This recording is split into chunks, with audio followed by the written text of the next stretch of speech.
मागील 10 वर्षे भाजपने निवडून आणलेले सोलापूरचे दोन्ही खासदार निष्क्रिय ठरल्यामुळे स्थानिक विकास खुंटल्याचा आरोप सोलापूर लोकसभा निवडणुकीत काँग्रेसच्या उमेदवार आमदार प्रणिती शिंदे यांनी केलाय। परंतु त्यांना विकासाच्या मुद्द्यावर भाजपला जाब विचारण्याचा नैतिक अधिकार नाही।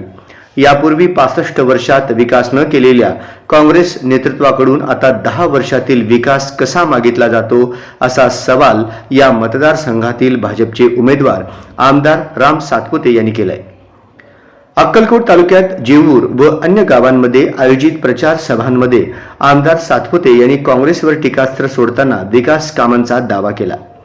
ते म्हणाले, सोलापूर जिल्ह्यात 40,000 कोटींची रस्त्यांची कामे सुरू आहेत।